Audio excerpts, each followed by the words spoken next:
시장이 굉장히 힘없이 새고 있습니다. 매도의 컨티뉴에이션이 나오는 시장인데요. 오늘 제가 설명드릴 개념은 마켓 애널라이저. 주식 같은 경우에는 종목이 워낙 많기 때문에 조건 검색식을 통해서 종목을 필터링 합니다. 하지만 선물 필드에서는 물론 종목이 많지 않아서 그런 것도 있지만 종목을 필터링 해낼 수 있는 기능을 가진 소프트웨어가 많진 않습니다. 기존에 닌자 쓰시는 분들은 오늘 이 마켓 애널라이저를 어떻게 활용할 수 있는지에 대해서 설명을 드리고, 닌자 트레이더를 한 번도 사용해보지 못했다 하셨던 분들은 제가 지금 설명드리는 이런 개념을 통해서 어떤 식으로 내가 앞으로 종목 필터링을 해 나갈 수 있는지 생각해 볼 수 있는 시간이 될 것 같습니다. 자, 그리고 추가적으로 저희 닌자 트레이더와 트레이더베이트 증권사에서 이번에 베타 버전 트레이딩 플랫폼을 새롭게 출시하는데 각각 10분씩 총 20분을 모집하고 있고요. 제가 이 영상 하단 디스크립션에 구글 폼 링크를 걸어 드릴 겁니다. 그래서 한국에는 존재하지 않는 플랫폼에서는 어떤 엔진을 제공하고 있는지, 그 안에 어떤 개념과 컨셉이 들어가 있는지 체험해 보시면서, 그리고 추후에 제가 여러분들과 함께 줌 세션을 통해서 1대1로 질의응답을 받을 텐데, 평소에 트레이딩 하시면서 혹은 주식 투자를 하시면서 막히시는 부분이 있었다면 그런 부분에 관련해서 질의응답을 하는 세션까지 함께 해볼 생각입니다. 체험단에 선정되어서 참여해주시는 모든 분들에게 스타벅스 3만원 쿠폰도 증정이 되니까요. 하단에 구글 폼 링크를 꼭 한번 체크해 주시길 바랍니다. 자, 일단 기본적으로 마켓 애널라이저를 보시면 여러분들이 카테고리에 따라서 종목을 나눌 수가 있어요. 물론 항상 거래하시는 종목을 거래하시겠죠. 보통 뭐 나스닥이나 오일이나 골드, 그죠? 통화 상품에는 뭐 유로나 파운드, 자파니즈 옌 이 정도까지 거래를 하실 텐데, 전반적으로 이 모든 카테고리를 볼 수 있다는 것은 어느 종목의 변동성이 가장 큰지, 그리고 어느 종목이 지금 추세를 기준으로 매수 추세인지 매도 추세인지, NQ라는 것이 나스닥이잖아요. 나스닥과의 상관관계, 즉 두 종목이나 세 종목을 진입한다라고 했을 때 상관관계가 큰 종목을 진입하면 안 되겠죠. 그러면 나스닥을 따라가는 종목을 같은 방향으로 진입한다라고 했을 때 얘가 매수 손절이 나가면 얘도 매수 손절로 나가겠죠. 하지만 상관관계가 떨어지는 종목을 거래한다라고 한다면 해칭이 되는 효과도 나타날 수도 있습니다. 그리고 이제 월물이 넘어갈 때는 거래량을 확인해 보시고, 그리고 평소의 거래량을 알고 있다 하시는 분들은 평소의 거래량 대비 지금 오늘의 거래량이 어느 정도인지도 보실 수가 있습니다. 제일 처음 설명드릴 개념은 바로 넷 체인지가 되겠죠. 포인트적으로 지금 얼마만큼 움직이고 있는지를 볼 수가 있습니다. 그럼 S&P나 나스닥 같은 경우에 이전에 원웨이를 친다라고 하면 얘가 보통 플러스 마이너스 3% 정도는 쳐야 원웨이라고 볼 수가 있는데, 최근 장 모멘텀이 죽은 장세를 보시면 이렇게까지 모멘텀이 터져 나오기가 힘들다라는 것을 알 수 있습니다. 어제 같은 경우에도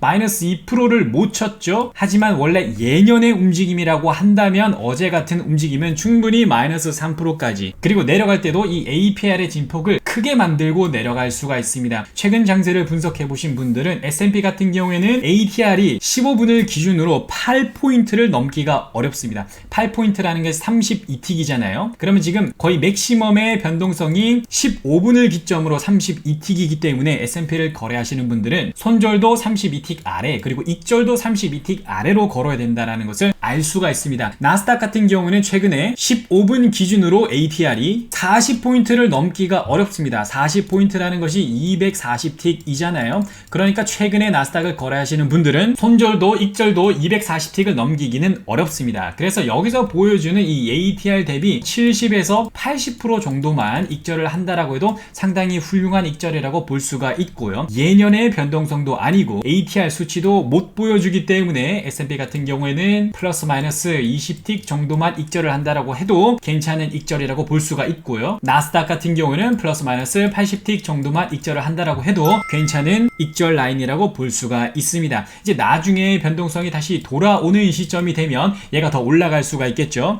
작년 이맘때쯤을 생각해 보시면 거의 2배였습니다. 여기에서. 그럼 S&P 같은 경우에는 거의 40틱 정도를 익절해도 괜찮은 변동성이었다고 생각하시면 되고, 나스닥 같은 경우는 플러스 마이너스 한 150틱 정도도 충분히 괜찮은 익절 라인이라고 볼 수가 있었습니다. 물론 이거는 여러분들이 보시는 이 타임 프레임에 따라 달라질 수 있는 거니까요. 제가 옆에 이런 식으로 15분이라고 적어 놓은 이유도 15분 기준 ATR 기준의 변동성으로 거래를 한다라고 보시면 되고, 30분 ATR을 기준으로 거래하시는 분들은 당연히 익절 라인도 손절 라인도 더 클 수가 있고, 10분이나 5분의 ATR을 기준으로 보시는 분들은 손절이나 익절 라인이 더 짧을 수도 있습니다. 지금 제가 영상을 촬영하는 시간이 오후 6시 45분인데요. 이제 미장이 열리는 11시 반 근처로 간다고 하면 이 수치는 올라갑니다. 그렇다라는 것은 이 ATR의 수치가 올라올 때 여기를 기점으로 한 70에서 80% 정도의 익절 라인을 노려볼 수 있다라고 생각을 하시면 될 것 같습니다. 자, 뷰왑 같은 경우에는 거래량이 가중으로 들어간 이동평균선이라고 보시면 되고, 제가 예전에 영상을 한번 찍어 드렸지만 여기를 기준으로 단기 트레이더니까 제가 이건 5분으로 설정을 해놨습니다. 그래서 5분의 뷰왑을 기준으로 지금 가격이 위에 있는지 아래에 있는지를 통해서 여러분들이 전반적인 매수와 매도 방향을 판가름할 수가 있고요. 그리고 코인 보시는 분들도 당연히 ATR을 체크하실 수가 있겠죠. 지금 15분을 기점으로 비트코인 같은 경우는 100포인트 정도, 이더리움 같은 경우는 6포인트 정도밖에 움직이고 있지 않습니다. 최근에 비트코인이 많이 올라왔지만 지금 사이드웨이로 움직이고 있기 때문에 이 ATR이 다시 최소한 비트코인 기준으로 200포인트 이상 올라왔을 때 그 안에서 익절하는 것이 훨씬 괜찮은 셋업이다 라고 생각하시면 될 것 같습니다. 그리고 제가 여기서 또 하나 설명드릴 수 있는 것은 바로 이 나스닥과의 상관관계가 되는 것이고요. 나스닥을 기점으로 만들었기 때문에 나스닥과의 상관관계는 1이다 라고 생각하시면 됩니다. 네, 그래서 기본적으로 상관관계를 보실 때는 positive, 즉 양의 상관관계, negative, 그리고 음의 상관관계를 보실 수가 있고, 절대값 기준이죠. 그러니까 플러스 마이너스를 신경 쓰지 않는 절대값 기준으로 0.5를 넘어선다라고 하면 바로 강한 상관관계에 있다라고 보시면 되겠습니다. 그래서 이 라인을 따라가는 것이 바로 1에 근접한 상관관계라고 보시면 되고요.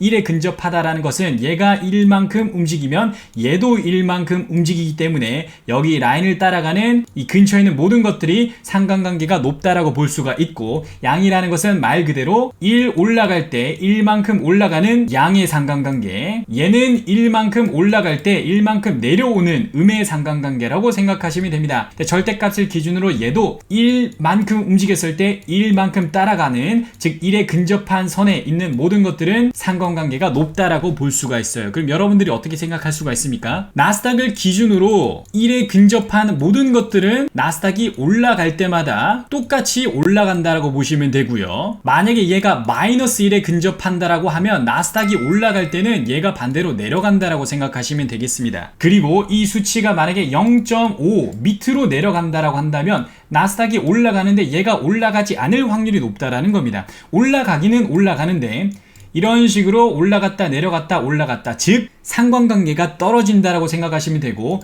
마이너스 0.5 보다 수치가 크다라고 한다면, 즉 얘가 마이너스 0.4, 0.3, 0.2 이런 식으로 된다라고 한다면 나스닥이 내려갈 때 얘는 쭉 내려가는 것이 아니라 내려갔다가 올라갔다가 내려갔다가 이런 식으로 덜 따라간다라고 생각하시면 되겠습니다. 자, 그렇기 때문에 여러분들이 거래를 하실 때 나스닥을 매수를 진입했는데 S&P도 매수를 진입하면 안 되겠죠. 왜냐하면 나스닥이 손절 나갔을 때 S&P도 손절이 나갈 수가 있습니다. 그럼 여러분들은 무엇을 거래하셔야 됩니까? 절대값을 기준으로 0.5보다 아래로 내려오는 것을 동시에 진입할 수 있다라고 보시면 되겠습니다. 그럼 지금 같은 경우에는 나스닥과 비트코인, 이더리움이 약간 디커플링 된 상황이죠. 왜냐면 절대값을 기준으로 얘는 지금 0.56, 0.55 정도니까요. 얘가 떨어진다라고 해도 비트코인은 덜 떨어지는 모습을 볼 수가 있습니다. 그래서 최근의 차트를 보시면 이걸 볼 수가 있습니다. 나스닥 같은 경우는 최근에 중요한 피봇과 피봇을 깨고 내려온 상황이라고 볼 수가 있지만, 비트코인 같은 경우에는 그 피봇을 아직 깨고 내려오지는 못했습니다. 그러니까 얘가 상관관계가 거의 1에 근접하다라고 했다면 비트코인은 지금 이미 22,800 근처로 내려와 있었어야 된다라는 것이죠. 기본적으로 인덱스라는 것은 달러의 힘과 연관이 되어 있습니다. 시장이 내려갈 때는 달러의 힘이 올라가잖아요. 달러의 힘이 올라가기 때문에 그와 대비해서 달러 인덱스에 있는 다른 파운드나 유로나 자파니즈 옌도 내려갈 수밖에 없습니다. 결국 US 달러라는 것은 금리의 영향이 있기 때문에 금리를 올리면 US 달러의 힘이 세지고 시장은 내려가고 거기에 속해 있는 다른 달러 인덱스 또한 내려간다라고 보시면 되겠습니다. 그렇기 때문에 그것과 영향을 많이 받는 유로와 파운드 같은 경우에는 보통 상관관계가 이 시장을 많이 따라가는 경우가 있고요. 간혹 가다가 디커플링이 되는 경우가 있는데 그것은 이제 유로피안 센트럴 뱅크, 유로는 유로피안 센트럴 뱅크를 따라가겠죠. 파운드 같은 경우는 영란은행의 금리 정책에 따라서 통화의 힘이 세질 수도 있고 약해질 수도 있다라고 생각하시면 되겠습니다. 자, 여기서 이제 저희가 RSI를 추가를 해 볼 텐데요.